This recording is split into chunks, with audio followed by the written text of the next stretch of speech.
ਸਤਿ ਸ਼੍ਰੀ ਅਕਾਲ। ਤੁਸੀਂ ਦੇਖ ਰਹੇ ਹੋ ਦੈਨਿਕ ਸਵੇਰਾ ਟੀਵੀ। ਮੈਂ ਰਜਿੰਦਰ ਕੌਰ। ਤਿੰਨ ਖੇਤੀ ਕਾਨੂੰਨਾਂ ਨੂੰ ਲੈ ਕੇ ਕਿਸਾਨਾਂ ਅਤੇ ਕੇਂਦਰ ਸਰਕਾਰ ਵਿਚਾਲੇ ਕਰੀਬ 1 ਸਾਲ ਚੱਲੇ ਵਿਵਾਦ ਤੋਂ ਬਾਅਦ ਆਖਿਰਕਾਰ ਸਰਕਾਰ ਅੱਜ ਝੁਕ ਗਈ ਹੈ। ਸ਼੍ਰੀ ਗੁਰੂ ਨਾਨਕ ਦੇਵ ਜੀ ਦੇ 552ਵੇਂ ਪ੍ਰਕਾਸ਼ ਪੁਰਬ ਤੇ ਅੱਜ ਪ੍ਰਧਾਨ ਮੰਤਰੀ ਨਰਿੰਦਰ ਮੋਦੀ ਨੇ ਕਿਸਾਨਾਂ ਨੂੰ ਵੱਡਾ ਤੋਹਫਾ ਦਿੰਦੇ ਹੋਏ ਖੇਤੀ ਕਾਨੂੰਨਾਂ ਨੂੰ ਰੱਦ ਕਰਨ ਦਾ ਐਲਾਨ ਕਰ ਦਿੱਤਾ ਹੈ। ਦੱਸ ਦਈਏ ਕਿ ਕੋਰੋਨਾ ਦੇ ਦੌਰਾਨ ਕੇਂਦਰ ਸਰਕਾਰ ਵੱਲੋਂ ਸਾਲ 2020 ਦੇ ਵਿੱਚ ਖੇਤੀ ਨਾਲ ਸੰਬੰਧਿਤ ਬਿੱਲ ਲਿਆਂਦੇ ਗਏ ਸੀ ਅਤੇ ਕਿਸਾਨ ਆਗੂਆਂ ਵੱਲੋਂ ਉਦੋਂ ਤੋਂ ਹੀ ਇਹਨਾਂ ਦਾ ਵਿਰੋਧ ਕੀਤਾ ਗਿਆ।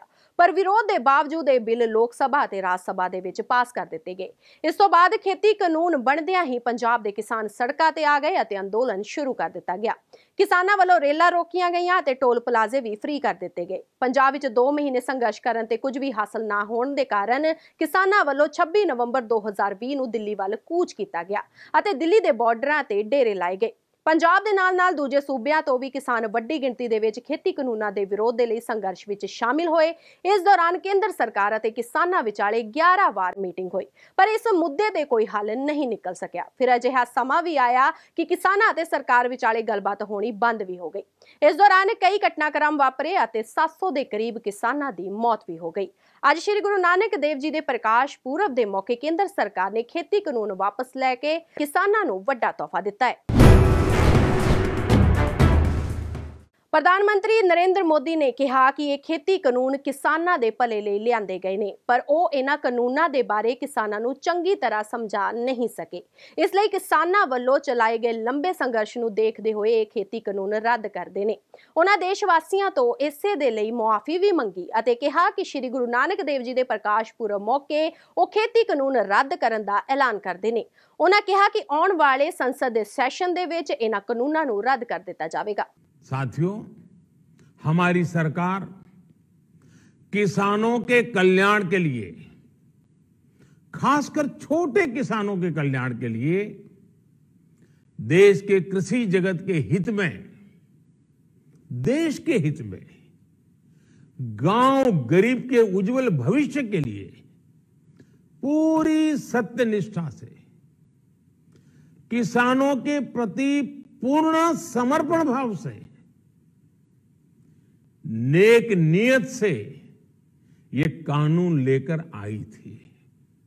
लेकिन इतनी पवित्र बात, पूर्ण रूप से शुद्ध किसानों के हित की बात, हम अपने प्रयासों के बावजूद कुछ किसानों को समझा नहीं पाए।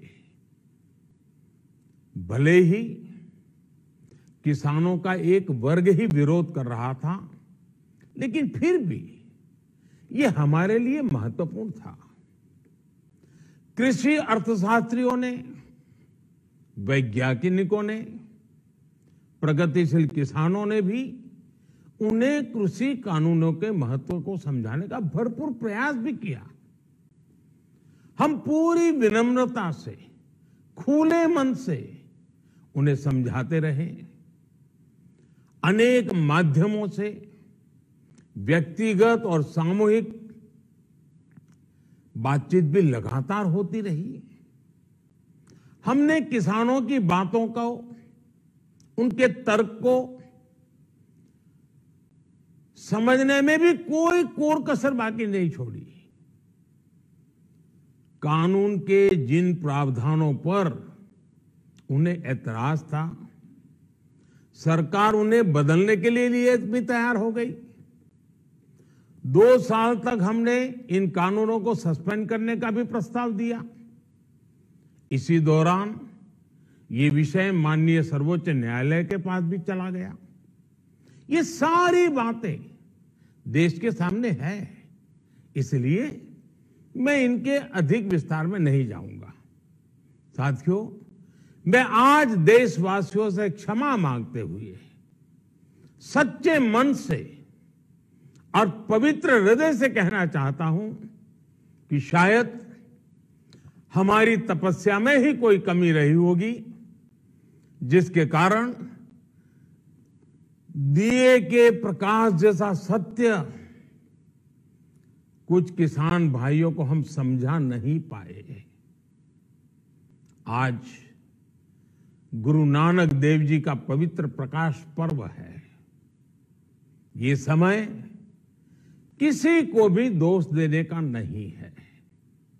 आज मैं आपको, पूरे देश को ये बताने आया हूं कि हमने 3 कृषि कानूनों को वापस लेने का, रिपील करने का निर्णय लिया है। इस महीने के अंत में शुरू होने जा रहे संसद सत्र में, इसी महीने में, हम तीनों कृषि कानूनों को रिपील करने की संवैधानिक प्रक्रिया को पूरा कर देंगे। साथियों, मैं आज अपने सभी आंदोलनरत किसान साथियों से आग्रह कर रहा हूं, आज गुरु पर्व का पवित्र दिन है। अब आप अपने अपने घर लौटे, अपने खेत में लौटे, अपने परिवार के बीच लौटे। आइए एक नई शुरुआत करते हैं। ਪੰਜਾਬ ਦੇ ਸਾਬਕਾ ਮੁੱਖ ਮੰਤਰੀ ਪ੍ਰਕਾਸ਼ ਸਿੰਘ ਬਾਦਲ ਨੇ ਗੁਰੂ ਨਾਨਕ ਦੇਵ ਜੀ ਦੇ ਪ੍ਰਕਾਸ਼ ਉਤਸਵ ਤੇ ਲੋਕਾਂ ਨੂੰ ਵਧਾਈ ਦਿੱਤੀ ਅਤੇ ਦੇਸ਼ ਦੇ ਕਿਸਾਨਾਂ ਨੂੰ ਤਿੰਨੋਂ ਖੇਤੀ ਕਾਨੂੰਨਾਂ ਨੂੰ ਰੱਦ ਕਰਨ ਤੇ ਵੀ ਵਧਾਈ ਦਿੱਤੀ। ਪ੍ਰਕਾਸ਼ ਸਿੰਘ ਬਾਦਲ ਨੇ ਪੰਜਾਬ, ਹਰਿਆਣਾ ਅਤੇ ਉੱਤਰ ਪ੍ਰਦੇਸ਼ ਦੇ ਕਿਸਾਨਾਂ ਨੂੰ ਵਧਾਈ ਦਿੰਦਿਆਂ ਕਿਹਾ ਕਿ ਵੱਡੇ ਸੰਘਰਸ਼ ਤੋਂ ਬਾਅਦ ਸਰਕਾਰ ਨੂੰ ਆਖਿਰ ਝੁਕਣਾ ਹੀ ਪਿਆ ਅਤੇ ਮੋਦੀ ਸਰਕਾਰ ਨੂੰ ਕਾਲੇ ਕਾਨੂੰਨ ਵਾਪਸ ਲੈਣੇ ਹੀ ਪਏ। ਪ੍ਰਕਾਸ਼ ਸਿੰਘ ਬਾਦਲ ਨੇ ਕਿਹਾ ਕਿ ਕਿਸਾਨ ਨਹੀਂ ਚਾਹੁੰਦੇ ਸਨ, ਪਰ ਫਿਰ ਵੀ ਉਹਨਾਂ ਵਿਰੁੱਧ ਇਹ ਕਾਨੂੰਨ ਬਣਾਏ ਗਏ। ਸਰਕਾਰ ਨੂੰ ਗਲਤੀ ਦਾ ਅਹਿਸਾਸ ਹੋਇਆ ਅਤੇ ਖੇਤੀ ਕਾਨੂੰਨ ਵਾਪਸ ਲੈਣੇ ਹੀ ਪਏ। ਕਿਸਾਨਾਂ ਨੂੰ ਤੇ ਖਾਸ ਕਰਕੇ ਪੰਜਾਬ, ਹਰਿਆਣਾ, ਯੂਪੀ ਦੇ ਕਿਸਾਨਾਂ ਨੂੰ ਲੱਖ ਲੱਖ ਵਧਾਈ ਦਿੰਦਾ ਕਿ ਉਹਨਾਂ ਦੀ ਕੁਰਬਾਨੀ ਦੀ ਵਜ੍ਹਾ ਨਾਲ ਬੜੇ ਵੱਡੇ ਸੰਘਰਸ਼ ਤੋਂ ਬਾਅਦ ਉਹਨਾਂ ਨੂੰ ਇਹ ਸਰਕਾਰ ਨੂੰ ਝੁਕਾਉਣ ਦਾ ਮੌਕਾ ਮਿਲਿਆ ਤੇ ਜਿਹੜੇ ਕਾਲੇ ਕਾਨੂੰਨ ਹਿੰਦੁਸਤਾਨ ਦੀ ਸਰਕਾਰ ਨੇ, ਮੋਦੀ ਸਰਕਾਰ ਨੇ ਬਣਾਏ ਥੇ, ਉਹਨਾਂ ਨੂੰ ਅੱਜ ਵਾਪਸ ਲੈਣੇ ਪਏ। ਮੈਂ ਇਹ ਪਹਿਲੀ ਦਫਾ ਹੋਇਆ ਹੈ ਕਿ ਜਿਨ੍ਹਾਂ ਲੋਕਾਂ ਦੇ ਕੋਈ ਕਾਨੂੰਨ ਅਫੈਕਟ ਕਰਦਾ ਹੋਵੇ, ਉਹ ਲੋਕ ਨਹੀਂ ਚਾਹੁੰਦੇ ਸਨ ਕਿ ਇਹ ਕਾਨੂੰਨ ਬਣਨ, ਪਰ ਜ਼ਬਰਦਸਤੀ ਉਹਨਾਂ ਦੀ ਖੁਆਇਸ਼ ਦੇ ਖਿਲਾਫ, ਉਹਨਾਂ ਦੇ ਇੰਟਰਸਟ ਦੇ ਖਿਲਾਫ ਇਹ ਕਾਨੂੰਨ ਬਣਾਏ ਗਏ ਔਰ ਆਖਰ ਸਰਕਾਰ ਨੂੰ ਆਪਣੀ ਗਲਤੀ ਦਾ ਅਹਿਸਾਸ ਹੋਇਆ ਔਰ ਇਹ ਕਾਨੂੰਨ ਵਾਪਸ ਲੈਣੇ ਪਏ। ਕੇਂਦਰ ਸਰਕਾਰ ਦੇ ਇਸ ਫੈਸਲੇ ਦਾ ਸਵਾਗਤ ਕਰਦਿਆਂ ਮੁੱਖ ਮੰਤਰੀ ਚਰਨਜੀਤ ਸਿੰਘ ਚੰਨੀ ਨੇ ਤਿੰਨੋਂ ਖੇਤੀ ਕਾਨੂੰਨਾਂ ਨੂੰ ਰੱਦ ਕਰਨ ਤੇ ਖੁਸ਼ੀ ਦਾ ਪ੍ਰਗਟਾਵਾ ਕੀਤਾ ਹੈ। ਮੁੱਖ ਮੰਤਰੀ ਚੰਨੀ ਨੇ ਕਿਸਾਨਾਂ ਨੂੰ ਸਲਾਮ ਕਰਦਿਆਂ ਕਿਹਾ ਕਿ 3 ਕਾਲੇ ਖੇਤੀ ਕਾਨੂੰਨਾਂ ਨੂੰ ਰੱਦ ਕਰਨ ਦਾ ਫੈਸਲਾ ਪੰਜਾਬ ਦੇ ਕਿਸਾਨਾਂ ਵੱਲੋਂ ਸ਼ੁਰੂ ਕੀਤੇ ਲੰਬੇ ਸ਼ਾਂਤਮਈ ਸੰਘਰਸ਼ ਦੀ ਜਿੱਤ ਹੈ। ਉਹਨਾਂ ਪ੍ਰਧਾਨ ਮੰਤਰੀ ਨਰਿੰਦਰ ਮੋਦੀ ਦਾ ਧੰਨਵਾਦ ਕੀਤਾ ਅਤੇ ਕਿਹਾ ਕਿ ਸ਼੍ਰੀ ਗੁਰੂ ਨਾਨਕ ਦੇਵ ਜੀ ਦੇ ਪ੍ਰਕਾਸ਼ ਪੁਰਬ ਮੌਕੇ ਕਿਸਾਨਾਂ ਦੀ ਵੱਡੀ ਜਿੱਤ ਹੋਈ ਹੈ। ਅੱਜ ਮਾਨਯੋਗ ਪ੍ਰਧਾਨ ਮੰਤਰੀ ਸ਼੍ਰੀ ਨਰਿੰਦਰ ਮੋਦੀ ਜੀ ਨੇ ਐਲਾਨ ਕੀਤਾ ਹੈ ਕਿ ਜਿਹੜੇ 3 ਕਾਲੇ ਕਾਨੂੰਨ ਸ਼੍ਰੋਮਣੀ ਅਕਾਲੀ ਦਲ ਤੇ ਬੀਜੇਪੀ ਦੀ ਸਰਕਾਰ ਨੇ ਦਿੱਲੀ ਦੇ ਵਿੱਚ ਲੈ ਕੇ ਆਂਦੇ ਸੀ, ਅੱਜ ਉਹਨਾਂ ਨੇ ਵਾਪਸ ਲੈਣ ਦਾ ਐਲਾਨ ਕੀਤਾ ਹੈ। ਇਹ ਵੀ ਕਿਹਾ ਕਿ ਆਉਣ ਵਾਲੀ ਪਾਰਲੀਮੈਂਟ ਦੇ ਵਿੱਚ ਉਹ ਇਹਨਾਂ ਕਾਨੂੰਨਾਂ ਨੂੰ ਵਾਪਸ ਲੈਣਗੇ। ਅੱਜ ਸਿਰਫ ਐਲਾਨ ਹੋਇਆ। वो कहते भी सब कुछ लुटा के होश में आए तो क्या किया। बहुत बड़िया कीमतां किसानां नूं, खेत मजदूरां नूं इन्हां बिना दे मुआवजे विच धारनियां पईयां। ये जदों ऑर्ਡੀਨੈਂਸ बने सी, समझ आ जानी चाहिदी सी कि देश के लोग ਇਹਨਾਂ ਨੂੰ स्वीकार नहीं कर रहे, ये नुकसानदेह है। लेकिन एक जिद करके इन्हों अगे लटकाया गया। सुप्रीम कोर्ट ने इन्हों रोक लगाती, फिर भी इन्हों लमकाया गया। अखीर तक पूरा किसानां दा, मजदूरां दा, लोकां दा कहते भी अंत देख के जिस तरह मच्छी पत्थर चट के मुड़दी आ उस तरह मोड़ा पाया गया जदों चोणां आ गईयां, यूपी दे विच हार निश्चित हो गई, किसानां दियां शहीदियां हो गईयां ते किसान टस मस्ते नहीं होए, मजदूर मारे गए, लोकां दे विच तराह हो गई, टोल प्लाजे बंद हो गए, पंजाब सरकार बिल्कुल नाल किसानां दे खड़ गई। जदों कोई चारा ना चलिया तां हुण इन्हां नूं वापस लेने पै रहे हैं। अज भी ऐलान होया पार्लीमेंट दे जब तक वापस नहीं होंदे उदों तक असीं देखांगे, आखिरी दम तक, जब तक ये वापस होके रद्द नहीं हो जाते, कानून नहीं रद्द हो जाता उहदे विच पार्लीमेंट दे विच, उदों तक असीं हुण विश्वास करने वाले नहीं है ते उदों तक देखांगे। नाल नाल MSP है जिहड़ी ओहदी भी सानू गारंटी चाहिदी है। हुण अज मैं किसानी संघर्ष नूं, किसानां दी यूनियनां नूं, खेत मजदूरां दी यूनियनां नूं, पंजाब और हिंदुस्तान दे लोकां नूं, डेमोक्रेटिक सिस्टम नूं शाबाशी देना चाहंदा कि लोकतंत्र दे विच लोकतंत्र दी जिੱਤ होई है, लोकां दी जिੱਤ होई है, किसानी संघर्ष दी जिੱਤ होई है, संयुक्त मोर्चे दी जिੱਤ होई है, खेत मजदूर दी जिੱਤ होई है, देश दे हर नागरिक दी जिੱਤ होई है ते सच्चाई नितर के ऊपर आई है। जेड़े लोग डिस्टर्ब करना चाहते सी, पाड़े पाउणा चाहते सी, वोटां दी राजनीति करदे, उन्हां नूं पिछे हटना पिया। पंजाब ਦੇ ਸਾਬਕਾ ਮੁੱਖ ਮੰਤਰੀ ਕੈਪਟਨ ਅਮਰਿੰਦਰ ਸਿੰਘ ਨੇ ਪ੍ਰਧਾਨ ਮੰਤਰੀ ਨਰਿੰਦਰ ਮੋਦੀ ਦਾ ਧੰਨਵਾਦ ਕੀਤਾ। ਉਹਨਾਂ ਕੇਂਦਰ ਸਰਕਾਰ ਦੇ ਇਸ ਫੈਸਲੇ ਦੀ ਸ਼ਲਾਘਾ ਕਰਦੇ ਹੋਏ ਕਿਹਾ ਕਿ ਹਰ ਪੰਜਾਬੀ, ਹਰ ਕਿਸਾਨ ਦੀ ਮੰਗ ਸੀ ਕਾਲੀ ਖੇਤੀ ਕਾਨੂੰਨਾਂ ਨੂੰ ਰੱਦ ਕੀਤਾ ਜਾਵੇ ਤੇ ਅੱਜ ਪ੍ਰਧਾਨ ਮੰਤਰੀ ਮੋਦੀ ਵੱਲੋਂ ਇਹਨਾਂ ਨੂੰ ਵਾਪਸ ਲੈਣ ਦੇ ਫੈਸਲੇ ਨੇ ਸਭ ਦੀ ਮੰਗ ਨੂੰ ਪੂਰਾ ਕਰ ਦਿੱਤਾ ਹੈ। ਕੈਪਟਨ ਅਮਰਿੰਦਰ ਸਿੰਘ ਨੇ ਕਿਹਾ ਕਿ ਉਹਨਾਂ ਨੂੰ ਪੂਰੀ ਉਮੀਦ ਹੈ ਕਿ ਕੇਂਦਰ ਸਰਕਾਰ ਕਿਸਾਨਾਂ ਦੇ ਵਿਕਾਸ ਲਈ ਹਮੇਸ਼ਾ ਤਿਆਰ ਰਹੇਗੀ। श्री गुरु नानक देव जी के 552वें प्रकाश पुरब ते जिथे एक पासे केंद्र सरकार ने करतारपुर लांघा खोल के सिख संगतां नूं वड्डी खुशी दित्ती है, तां उत्थे ही देश के प्रधानमंत्री नरेंद्र मोदी के खेती कानून वापस लैण दे फैसले ने हर एक दे चेहरे ते खुशी लिया दित्ती है।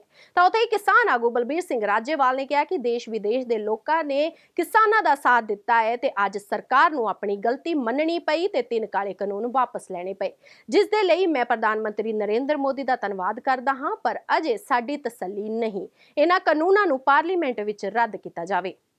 दुनिया भर च बैठे भारतीयों, खास तौर ते किसानों ते शहरीओ, अज गुरु नानक पातशाह दे जन्मदिन ते तुहानूं सारिआं नूं मैं अपने वल्लों ते संयुक्त किसान मोर्चे वल्लों लख लख वधाई दिना। अज ये भी एक तसल्ली ते खुशी वाली गल है भी जिहड़े 3 काले कानून केंद्र सरकार ने बनाए सी, अज प्रधानमंत्री ने खुद मन्निया भी वो साडे कोलों गलत काम होया और वो कानून वापस ले जाणगे। सारे खुशी की लहर है, खुशी होनी भी चाहिए है। तुसी जिस तरह घालना काली, जिस तरह सारी दुनिया च बैठे लोगों ने इस मोर्चे नूं सपोर्ट किया, जिस तरह इस देश में बैठे सारे लोगों ने इनू hungaरा दिता, उहदा नतीजा भी अज सरकार नूं अपनी गलती मननी पई है। ते फिर भी उहदे लई जो भी गलती देर आए दुरुस्त आए, प्रधानमंत्री ने जो ऐलान किया है उहदे लई उन्हां दा धन्नवाद भी करना बनता है ते मैं धन्नवाद करदा। पर हाले साडी तसल्ली नहीं, हालां तक MSP दे उत्ते प्रधानमंत्री ने मूँह नहीं खोलिया उहदा कानून किवें बनाउणा है, और जिन्नी देर तक पार्लीमेंट विच ये पास नहीं हो जाता, उन्होंने कहा असीं पार्लीमेंट च पास करांगे, कर देण पास, असीं धन्नवादी होवांगे और असीं फिर पास होने तो बाद ही उठांगे। पर नाल ही उहदे जिहड़ी मेन मंग है जिहड़ी, क्योंकि पंजाब और हरियाणे की MSP की प्रॉब्लम नहीं, देश के बाकी सूबों के विच जिन्ने भी किसान ने उन्हां दा बहुत वड्डी पद्धर ते शोषण हुंदा है। जिन्नी देर तक MSP का कानून नहीं बनता उन्हां नूं राहत नहीं मिलनी। इस करके MSP के कानून बारे हाले गल बाकी है। इसनूं ठीक है खुशी मनाउणी बनती है, पर जिन्नी देर तक MSP का कानून नहीं बनता और ये सारे जिहड़े ऐलान किए गए ने 3 कानून वापस लैण दे, इन्हां नूं पार्लीमेंट दे विच पास नहीं किया जाता, उदों तक साडा मोर्चा जारी रहेगा। असीं उदों ही उठ के जावांगे जदों ਪਾਰਲੀਮੈਂਟ ਦੇ ਸੈਸ਼ਨ 'ਚ ਇਹ ਸਾਰਾ ਕੁਝ ਸਾਰੀਆਂ ਮੰਗਾਂ ਪ੍ਰਵਾਨ ਕਰਨ ਦਾ ਐਲਾਨ ਨਹੀਂ ਹੋ ਜਾਂਦਾ। ਤੇ ਮੈਂ ਫੇਰ ਇੱਕ ਵਾਰੀ ਤੁਹਾਨੂੰ ਗੁਰਪੁਰਬ ਦੀ ਲੱਖ ਲੱਖ ਵਧਾਈ ਔਰ ਤੁਹਾਡੀ ਗੱਲ ਨੂੰ ਠੀਕ ਮੰਨਣ ਵਾਸਤੇ ਪ੍ਰਧਾਨ ਮੰਤਰੀ ਦਾ ਇਹ ਐਲਾਨ ਕਿ ਉਹ ਇਹ ਕਾਨੂੰਨ ਵਾਪਸ ਲੈਣਗੇ, ਉਹਦੇ ਲਈ ਉਹਨਾਂ ਦਾ ਬਹੁਤ ਬਹੁਤ ਧੰਨਵਾਦ ਔਰ ਤੁਹਾਨੂੰ ਸਾਰਿਆਂ ਨੂੰ ਉਹਦੀ ਵੀ ਵਧਾਈ। ਕੇਂਦਰ ਵੱਲੋਂ ਖੇਤੀ ਕਾਨੂੰਨ ਵਾਪਸ ਲਏ ਜਾਣ ਤੇ ਅੱਜ ਪੰਜਾਬ ਦੇ ਉਪ ਮੁੱਖ ਮੰਤਰੀ ਸੁਖਜਿੰਦਰ ਸਿੰਘ ਰੰਧਾਵਾ ਨੇ ਕਿਹਾ ਕਿ ਗੁਰਪੁਰਬ ਤੇ ਲਿਆ ਗਿਆ ਇਹ ਫੈਸਲਾ, ਜਿਸ ਦਾ ਕਿ ਅਸੀਂ ਸਵਾਗਤ ਕਰਦੇ ਹਾਂ, ਇਹ ਕਿਸਾਨਾਂ ਦੀ ਵੱਡੀ ਜਿੱਤ ਹੈ। ਨਾਲ ਹੀ ਉਹਨਾਂ ਨੇ ਕਿਹਾ ਕਿ ਜਿਹੜੀ ਭਾਰਤੀ ਜਨਤਾ ਪਾਰਟੀ ਦੀ ਸਰਕਾਰ 1 ਸਾਲ ਤੋਂ ਖੇਤੀ ਕਾਨੂੰਨਾਂ ਨੂੰ ਸਹੀ ਦੱਸਦੀ ਸੀ ਤੇ ਅੱਜ ਉਹਨਾਂ ਨੇ ਆਪਣੀ ਗਲਤੀ ਮੰਨ ਲਈ ਹੈ ਤੇ ਇਹਨਾਂ ਨੂੰ ਵਾਪਸ ਲੈਣ ਦਾ ਫੈਸਲਾ ਕੀਤਾ ਹੈ, ਜਿਹੜੀ ਕਿ ਬਹੁਤ ਹੀ ਖੁਸ਼ੀ ਦੀ ਗੱਲ ਹੈ। ਇਸ ਦੇ ਨਾਲ ਹੀ ਉਹਨਾਂ ਕਿਹਾ ਕਿ ਅੰਦੋਲਨ ਦੌਰਾਨ ਸ਼ਹੀਦ ਹੋਏ ਕਿਸਾਨਾਂ ਦੇ ਪਰਿਵਾਰਾਂ ਨੂੰ ਵੀ ਉਹਨਾਂ ਦਾ ਬਣਦਾ ਹੱਕ ਮਿਲਣਾ ਚਾਹੀਦਾ ਹੈ ਤਾਂ ਕਿ ਉਹਨਾਂ ਨੂੰ ਮੁਸ਼ਕਿਲਾਂ ਦਾ ਸਾਹਮਣਾ ਨਾ ਕਰਨਾ ਪਵੇ। ਉਹਨਾਂ ਦਾ ਧੰਨਵਾਦ ਕਰਦਾ ਔਰ ਪੂਰੇ ਨਾਨਕ ਨਾਮ ਲੇਵਾ ਜਿਹੜੀਆਂ ਸੰਗਤਾਂ ਨੇ ਉਹਨਾਂ ਨੂੰ ਵੀ ਮੁਬਾਰਕਬਾਦ ਦਿੰਦਾ ਕਿ ਅੱਜ ਗੁਰੂ ਨਾਨਕ ਸਾਹਿਬ ਦੇ ਗੁਰਪੁਰਬ ਤੇ ਜਿਹੜੇ ਅਸੀਂ ਆਏ ਔਰ ਸਾਰੀਆਂ ਸੰਗਤਾਂ ਨੂੰ ਬਹੁਤ ਬਹੁਤ ਮੁਬਾਰਕ। ਦੂਸਰੀ ਚੀਜ਼ ਜਿਹੜੀ ਆ ਕਿ ਅੱਜ ਜਿਹੜੇ ਖੇਤੀ ਕਾਨੂੰਨ ਹੋਏ ਨੇ, ਗੁਰੂ ਨਾਨਕ ਸਾਹਿਬ ਨੇ ਜਿੱਥੇ ਅੱਜ ਮੱਥਾ ਟੇਕਣ ਜਾ ਰਹੇ ਹਾਂ ਉੱਥੇ ਹੀ ਆਪਣੇ ਹੱਥਾਂ ਨਾਲ ਖੇਤੀ ਕੀਤੀ, ਉੱਤਮ ਖੇਤੀ ਮੱਧਮ ਵਪਾਰ ਉਹਨਾਂ ਨੇ ਉੱਥੇ ਧੋਖਾ ਦਿੱਤਾ ਸੀ ਤੇ ਅੱਜ ਦੇ ਦਿਨ ਤੇ ਇਹ ਚੀਜ਼ ਦਾ ਹੋਣਾ ਬਹੁਤ ਵੱਡੀ ਗੱਲ ਹੈ। 11 ਮਹੀਨਿਆਂ ਤੋਂ ਜਿਹੜੀ ਗਵਰਨਮੈਂਟ ਇਹ ਕਹਿੰਦੀ ਸੀ ਕਿ ਖੇਤੀ ਕਾਨੂੰਨ ਜਿਹੜੇ ਨੇ ਇਹ ਅਸੀਂ ਜਿਹੜੇ ਲਾਗੂ ਕੀਤੇ ਨੇ ਬਹੁਤ ਵਧੀਆ ਨੇ, 11 ਮਹੀਨਿਆਂ ਤੋਂ ਕਿਸਾਨ ਸੰਘਰਸ਼ ਕਰ ਰਹੇ ਸੀ, 11 ਮਹੀਨਿਆਂ ਤੋਂ ਪੂਰਾ ਹਿੰਦੁਸਤਾਨ ਪੈਰਾਲਾਈਜ਼ ਵਾਂਗੂ ਖੜਾ ਹੋ ਗਿਆ ਸੀ, 700 ਇਹਦੇ 'ਚ ਕੋਈ ਕਿਸਾਨਾਂ ਦੀਆਂ ਜਾਨਾਂ ਚਲੀਆਂ ਗਈਆਂ ਤੇ ਚਲੋ ਮੈਂ ਕਹਿੰਦਾ ਦੇਰ ਆਏ ਦਰੁਸਤ ਆਏ। ਅੱਜ ਗੁਰੂ ਨਾਨਕ ਸਾਹਿਬ ਦੇ ਗੁਰਪੁਰਬ ਤੇ ਜਿਨ੍ਹਾਂ ਨੇ ਖੇਤੀ ਤੇ ਸਰਬ ਸਾਂਝੀਵਾਲਤਾ ਤੇ ਮਨੁੱਖਤਾ ਦਾ ਹੋਕਾ ਦਿੱਤਾ ਸੀ, ਉਹਨਾਂ ਦੇ ਜਨਮ ਦਿਹਾੜੇ ਤੇ ਗੌਰਮੈਂਟ ਆਫ ਇੰਡੀਆ ਨੇ ਆਪਣੀ ਗਲਤੀ ਮੰਨ ਕੇ ਔਰ ਇਹ ਜਿਹੜੇ ਕਾਲੇ ਕਾਨੂੰਨ ਰੱਦ ਕੀਤੇ ਨੇ ਉਹਨਾਂ ਦਾ ਮੈਂ ਸਵਾਗਤ ਕਰਦਾ। ਔਰ ਜਿਹੜੇ ਪਰਿਵਾਰ ਸਾਡੇ ਖੇਤੀਬਾੜੀ ਮੰਤਰੀ ਰਣਦੀਪ ਜੀ ਵੀ ਨਾਲ ਨੇ, ਜਿਹੜੇ ਪਰਿਵਾਰ 700 ਪਰਿਵਾਰ ਦਾ ਜਿਨ੍ਹਾਂ ਦਾ ਨੁਕਸਾਨ ਹੋਇਆ, ਜਿਨ੍ਹਾਂ ਦੇ ਪਰਿਵਾਰ ਉੱਥੇ ਸ਼ਹੀਦ ਹੋ ਗਏ, ਹੁਣ ਪੀੜਤ ਪਰਿਵਾਰ ਨੇ, ਉਹਨਾਂ ਨੂੰ ਵੀ ਗਵਰਨਮੈਂਟ ਆਫ ਇੰਡੀਆ ਜਿਵੇਂ ਪੰਜਾਬ ਗਵਰਨਮੈਂਟ ਨੇ ਰਿਹੈਬਿਲਿਟੇਟ ਕਰਦਾ ਕੀਤਾ ਉਸੇ ਤਰ੍ਹਾਂ ਗਵਰਨਮੈਂਟ ਆਫ ਇੰਡੀਆ ਨੂੰ ਵੀ ਇਹਦੇ ਵਿੱਚ ਉਹ ਵੀ ਜਿਹੜਾ ਪੈਕੇਜ ਦੇ ਵਿੱਚ ਲੈ ਕੇ ਉਹਨਾਂ ਪਰਿਵਾਰਾਂ ਦੀ ਵੀ ਮਦਦ ਕਰਨੀ ਚਾਹੀਦੀ ਹੈ। ਕਿਹਾ ਗਿਆ ਕਿ ਅਗਲੇ ਸੈਸ਼ਨ 'ਚ ਇਹਨਾਂ ਨੂੰ ਕਾਨੂੰਨੀ ਪ੍ਰਕਿਰਿਆ 'ਚ ਲਿਆਂਦਾ ਜਾਏਗਾ। ਲੱਗਦਾ ਕਿ ਪ੍ਰੋਪਰ 100% ਇਹ ਕਾਨੂੰਨ ਰੱਦ ਹੋਣਗੇ ਕਿ ਜਾਂ ਲੱਗਦਾ ਕਿ ਕੋਈ ਕਾਨੂੰਨ ਰੱਦ? ਦੇਖੋ, ਜੇ ਤੇ ਅੱਜ ਗੁਰੂ ਨਾਨਕ ਸਾਹਿਬ ਦਾ ਦਿਨ ਮੰਨੀਏ ਤੇ ਜਿਹੜੇ ਦਿਨ ਤੇ ਉਹਨਾਂ ਪਵਿੱਤਰ ਦਿਹਾੜੇ ਤੇ ਕੀਤਾ ਤੇ ਮੇਰਾ ਖਿਆਲ ਉਹਨਾਂ ਦੀ ਮਨਸ਼ਾ ਜਿਹੜੀ ਕਲੀਅਰ ਹੋਏਗੀ, ਅਦਰਵਾਈਜ਼ ਗੁਰੂ ਨਾਨਕ ਸਾਹਿਬ ਕਦੀ ਮਾਫ ਨਹੀਂ ਕਰਨਗੇ। ਰੰਧਾਵਾ ਸਾਹਿਬ, ਪੰਜਾਬ ਵਿੱਚ ਤੁਹਾਨੂੰ ਲੱਗਦਾ ਬੀਜੇਪੀ ਜਿਹੜਾ ਆ ਬਣ ਕੇ ਨਹੀਂ ਚੈਲੰਜ ਬਣ ਸਕਦੀ ਹੈ? ਪਹਿਲਾਂ ਚੈਲੰਜ ਕੀ ਸੀ, ਜਿਹੜੇ ਵਿਸਾਖੀਆਂ ਦੇ ਸਹਾਰੇ ਚੱਲਦੇ ਹੁੰਦੇ ਆ ਉਹ ਕਦੀ ਚੈਲੰਜ ਨਹੀਂ ਫੈਸਲਾ ਲਿਆ ਗਿਆ, ਇਸ ਦਾ ਸਿਆਸੀ ਲਾਹਾ ਮਿਲੇਗਾ ਬੀਜੇਪੀ ਨੂੰ ਆਉਣ ਇਲੈਕਸ਼ਨ ਦੇ? ਅੱਜ ਸ਼ੁਭ ਦਿਨ ਆ, ਸਿਰਫ ਅੱਜ ਤੁਹਾਨੂੰ ਵੀ ਸਾਰਿਆਂ ਨੂੰ ਸਿਆਸਤ ਨਹੀਂ ਕਰਨੀ ਚਾਹੀਦੀ। ਅੱਜ ਇਹ ਕਰਨਾ ਚਾਹੀਦਾ ਕਿ ਪੰਜਾਬ ਦੇ ਵਿੱਚ ਜਿਸ ਹਿਸਾਬ ਨਾਲ ਖੇਤੀਬਾੜੀ ਕਾਨੂੰਨ ਥੇ ਉਹਦੇ ਵਿੱਚ ਪੰਜਾਬ ਦਾ ਇਕਨੋਮਿਕਲੀ ਵੀ ਬਹੁਤ ਨੁਕਸਾਨ ਹੋਇਆ, ਪੰਜਾਬ ਲੋਕਾਂ ਦਾ ਤੇ ਖਾਸ ਕਰਕੇ ਸਰਕਾਰ ਦਾ। ਇਹ ਹੁਣ ਕਰੀਏ ਕਿ ਇਹ ਵੇਖੀਏ ਕਿ ਉਸ ਭਰਪਾਈ ਨੂੰ ਕਿਵੇਂ ਪੂਰਾ ਕਰਨਾ ਕਿ ਜਿਹੜਾ ਪੰਜਾਬ ਦਾ ਨੁਕਸਾਨ ਹੋਇਆ ਖੇਤੀ ਕਾਨੂੰਨਾਂ ਕਰਕੇ ਹੋਇਆ। ਇਹਦੇ ਬਾਅਦ ਅਸੀਂ ਕੀ ਨਵੇਂ ਸਟੈਪਸ ਲੈਣੇ ਨੇ। ਖੇਤੀ ਕਾਨੂੰਨਾਂ ਦੀ ਵਾਪਸੀ ਨੂੰ ਲੈ ਕੇ ਪ੍ਰਧਾਨ ਮੰਤਰੀ ਨਰਿੰਦਰ ਮੋਦੀ ਵੱਲੋਂ ਕੀਤੇ ਗਏ ਐਲਾਨ ਤੋਂ ਬਾਅਦ ਸੰਯੁਕਤ ਕਿਸਾਨ ਮੋਰਚੇ ਦੇ ਬੁਲਾਰੇ ਰਾਕੇਸ਼ ਟਕੈਤ ਦਾ ਬਿਆਨ ਵੀ ਸਾਹਮਣੇ ਆਇਆ ਹੈ। ਉਹਨਾਂ ਨੇ ਕਿਹਾ ਕਿ ਸਰਕਾਰ ਨੂੰ ਦੇਰ ਨਾਲ ਹੀ ਸਹੀ ਪਰ ਸਮਝ ਤਾਂ ਆਈ। ਉਹਨਾਂ ਕਿਹਾ ਕਿ ਜਦੋਂ ਤੱਕ ਸੰਸਦ ਦੇ ਵਿੱਚ ਇਹ ਕਾਨੂੰਨ ਰੱਦ ਨਹੀਂ ਹੁੰਦੇ ਉਦੋਂ ਤੱਕ ਉਹ ਧਰਨਾ ਨਹੀਂ ਹਟਾਉਣਗੇ। ਇਸ ਦੇ ਨਾਲ ਹੀ ਉਹਨਾਂ ਕਿਹਾ ਕਿ MSP ਦੀ ਗਾਰੰਟੀ ਵੀ ਜ਼ਰੂਰੀ ਹੈ ਅਤੇ ਇਹ ਵੀ ਮੰਗ ਪੂਰੀ ਕਰਵਾ ਕੇ ਹੀ ਰਹਿਣਗੇ। ਉਹਨਾਂ ਕਿਹਾ कि ये सब किसानों की जित है। किसान तैयार है, किसानों की जागरूकता से ये पूर्ण रूप से जो सरकार बिल वापसी ले रही है, जो कानून बन चुका है उसको वापसी ले रही है, ये सरकार को पूर्ण रूप से एक समझ आई, लेकिन 1 साल बाद में आई में है। और अभी सरकार के पास में टाइम है कि वो किसान का, मजदूर का, आदिवासी का, महिला का वो चेहरा बने, उसके बाद में हम डिसीजन लेंगे। तो बिल्कुल होगा पास, ये वापसी लेंगे। जो अटका रहेगा, देश का किसान, मजदूर, नौजवान तैयार रहे। MSP पे सरकार घोलमेल कर सकती है, वापसी आने तो जब बताएंगे, क्योंकि ये कानून 3 नहीं है। बिजली अमेंडमेंट बिल है, सीड बिल है, पोल्यूशन वाला है, बहुत से हैं, पूरे देश की संस्थाएं बेच दी वो है, तो बहुत से सवाल है। बेरोजगारी है, प्राइवेटाइजेशन पूरे देश को करा जा रहा है, तो बहुत से सवाल है।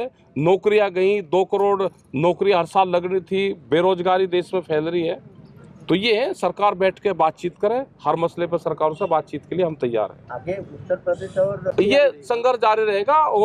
और भी आज संयुक्त मोर्चे की एक मीटिंग है, पूर्ण रूप से फैसला संयुक्त मोर्चा मीटिंग करेगा और करीब 4 से 5 बजे करीब कॉन्फ्रेंस में वहां से डिक्लेरेशन अपना करेंगे। लेकिन सर, अभी ये कानून पीछे लेने के लिए करीबन 2 से 3 महीने का वक्त लग सकता है पार्लियामेंट में, तो ये अरे वक्त लगेगा तो आंदोलन जब 1 साल से चलते हुए आगे तो 3 महीने और रह जाएंगे। आपको क्या आंदोलन अभी चलता रहेगा जब तक ये पार्लियामेंट में वापसी नहीं होता, जब तक पूर्ण रूप से एमएसपी पे, गारंटी पे, क्या कहते हैं, जब तक भारत सरकार से बातचीत नहीं होगी। क्योंकि बातचीत होगी, और भी बहुत मसले हैं जो बातचीत से समाधान होगा जिसका। ये किसान की एक जीत है। अगर 1 साल बाद में सरकार ने सुध ली है, ये उन शहीदों को जाता है जो 750 से ज़्यादा किसान शहीद हुए, ये उनको जाता है, उन आदिवासियों को जाता है, उन मजदूरों को जाता है, उन किसान महिलाओं को जाता है जिन्होंने इस आंदोलन को हिस्सा बना। वो चाहे दिल्ली गया या नहीं गया, अपने वहाँ पर रहा, तो ये उनको, ये संघर्ष की जो गाथा है उनको जाती है पूर्ण रूप से, और ये उन्हीं की जीत है। ਪ੍ਰਧਾਨਮੰਤਰੀ ਨਰਿੰਦਰ ਮੋਦੀ ਵੱਲੋਂ 3 ਖੇਤੀ ਕਾਨੂੰਨਾਂ ਨੂੰ ਵਾਪਸ ਲਏ ਜਾਣ ਤੇ ਜਿੱਥੇ ਪੂਰੇ ਦੇਸ਼ ਦੇ ਲੋਕਾਂ 'ਚ ਖੁਸ਼ੀ ਦੀ ਲਹਿਰ ਹੈ, ਉੱਥੇ ਹੀ ਸਿਆਸੀ ਪਾਰਟੀਆਂ ਵੱਲੋਂ ਵੀ ਲਗਾਤਾਰ ਬਿਆਨ ਦਿੱਤੇ ਜਾ ਰਹੇ ਨੇ ਅਤੇ ਅੱਜ ਦੇ ਦਿਨ ਨੂੰ ਇਤਿਹਾਸਿਕ ਦਿਨ ਵਜੋਂ ਦੱਸਿਆ ਜਾ ਰਿਹਾ ਹੈ। ਤਾਂ ਉੱਥੋਂ ਹੀ ਦਿੱਲੀ ਦੇ ਮੁੱਖ ਮੰਤਰੀ ਅਰਵਿੰਦ ਕੇਜਰੀਵਾਲ ਦਾ ਬਿਆਨ ਵੀ ਸਾਹਮਣੇ ਆਇਆ ਹੈ। ਉਹਨਾਂ ਨੇ ਕਿਹਾ ਹੈ ਕਿ ਪ੍ਰਧਾਨ ਮੰਤਰੀ ਮੋਦੀ ਵੱਲੋਂ ਲਿਆ ਗਿਆ ਇਹ ਫੈਸਲਾ ਭਾਰਤ ਦੇ ਇਤਿਹਾਸ 'ਚ ਇੱਕ ਸੁਨਹਿਰੇ ਦਿਨ ਵਜੋਂ ਮੰਨਿਆ ਜਾਵੇਗਾ। ਇਹ ਕਿਸਾਨਾਂ ਦੀ ਵੱਡੀ ਜਿੱਤ ਹੈ ਅਤੇ ਅੱਜ ਲੋਕਤੰਤਰ ਦੀ ਜਿੱਤ ਹੋਈ ਹੈ। ਕਿਸਾਨਾਂ ਦੇ ਅੰਦੋਲਨ ਨੇ ਸਾਬਿਤ ਕਰ ਦਿੱਤਾ ਕਿ ਲੋਕਾਂ ਦੇ ਅੱਗੇ सरकारां नूं झुकना ही पवेगा, चाहे वो कोई भी सरकार होवे। भारत के इतिहास में आज एक सुनहरा दिन है। आज का दिन भारतीय इतिहास में 15 अगस्त 26 जनवरी की तरह लिखा जाएगा। आज केंद्र सरकार को किसानों के संघर्ष के आगे झुकना पड़ा और तीनों काले कानून वापस लेने पड़े। आज सिर्फ किसानों की जीत नहीं हुई है, आज जनतंत्र की जीत हुई है। आज किसानों ने सभी सरकारों को बता दिया, जनतंत्र में सरकारों को हमेशा जनता की बात सुननी पड़ेगी, सिर्फ और सिर्फ जनता की मर्जी चलेगी। कोई भी पार्टी हो, कोई भी नेता हो, जनता के सामने आपका अहंकार नहीं चलेगा। ये एक ऐसा संघर्ष था जिसने पूरे देश को एक कर दिया। इस लड़ाई में किसानों के साथ साथ मजदूरों, युवाओं, महिलाओं, आड़तियों, दुकानदारों ने सबने हिस्सा लिया। पंजाब हो या यूपी, बंगाल हो या केरल, पूरा देश किसानों के साथ खड़ा था। देश विदेश में रहने वाले सभी भारतवासी एक हो गए और इन सब ने मिलकर आज इतिहास रचा है। जिन्होंने धर्म जाति से ऊपर उठकर एक साथ सड़क पर तीनों काले कानूनों के खिलाफ ये लड़ाई लड़ी और आखिर में केंद्र सरकार को उनके आगे झुकना पड़ा, इन सभी की आज जीत हुई है। पूरी दुनिया के इतिहास में शायद इससे बड़ा या इससे लंबा कोई आंदोलन हुआ होगा। इतनी शांतिपूर्वक तरीके से इतने लाखों लोगों ने संघर्ष किया, कड़ी धूप में, ठंड में, बरसात में, पीछे नहीं हटे। इस आंदोलन को तोड़ने के लिए सरकार ने, पूरे सिस्टम ने, एजेंसियों ने, पूरे के पूरे तंत्र ने न जाने क्या क्या कोशिश की। किसानों को आतंकवादी कहा, खालिस्तानी कहा, एंटी नेशनल कहा, सब तरीके से घेर के उनको, उनके हौसले को तोड़ने की कोशिश की गई। लेकिन किसानों के लिए भी आज़ादी की लड़ाई थी। आज़ादी के दीवानों की तरह किसानों ने भी कमर कस के ये लड़ाई लड़ी और जीते। ਕੇਂਦਰ ਸਰਕਾਰ ਉੱਪਰ ਹੋਈ ਕਿਸਾਨਾਂ ਦੀ ਜਿੱਤ ਦਾ ਜਸ਼ਨ ਦਿੱਲੀ ਦੇ ਬਾਰਡਰ ਅਤੇ ਹਰ ਜਗ੍ਹਾ ਵੇਖਣ ਨੂੰ ਮਿਲਿਆ। ਦਿੱਲੀ ਦੀਆਂ ਬਰੂਹਾਂ ਤੇ ਧਰਨਾ ਲਗਾ ਕੇ ਬੈਠੇ ਕਿਸਾਨਾਂ ਨੇ ਅੱਜ ਆਪਣੀ ਜਿੱਤ ਦਾ ਜਸ਼ਨ ਮਨਾਇਆ ਤਾਂ ਉੱਥੇ ਹੀ ਕੈਨੇਡਾ ਦੀ ਧਰਤੀ ਤੋਂ ਵੀ ਜਸ਼ਨ ਮਨਾਉਣ ਦੀਆਂ ਤਸਵੀਰਾਂ ਸਾਹਮਣੇ ਆਈਆਂ। ਕੇਂਦਰ ਸਰਕਾਰ ਵੱਲੋਂ ਕਿਸਾਨਾਂ ਦੇ ਹੱਕਾਂ 'ਚ ਵੱਡਾ ਫੈਸਲਾ ਲਿਆ ਗਿਆ ਤੇ ਖੇਤੀ ਕਾਨੂੰਨ ਵਾਪਸ ਲਏ ਜਾਣਗੇ। ਇਹ ਖਬਰ ਸੁਣਦੇ ਹੀ ਦੇਸ਼ ਵਿਦੇਸ਼ ਦੇ ਲੋਕਾਂ 'ਚ ਖੁਸ਼ੀ ਦੀ ਲਹਿਰ ਆ ਗਈ ਤੇ ਬਾਰਡਰਾਂ ਤੇ ਬੈਠੇ ਲੋਕਾਂ ਨੇ ਭੰਗੜਾ ਪਾ ਕੇ ਲੱਡੂ ਵੰਡ ਕੇ ਆਪਣੀ ਖੁਸ਼ੀ ਦਾ ਪ੍ਰਗਟਾਵਾ ਕੀਤਾ। ਕਿਸਾਨਾਂ ਦੀ ਜਿੱਤ ਦੀ ਖੁਸ਼ੀ ਤੇ ਗੁਰਪੁਰਬ ਦੇ ਅਵਸਰ ਦੀਆਂ ਆਪ ਸਭ ਨੂੰ ਮੁਬਾਰਕਾਂ ਦਿੰਦੇ ਹੋਏ ਮੈਨੂੰ ਦਿਓ ਇਜਾਜ਼ਤ। ਧੰਨਵਾਦ।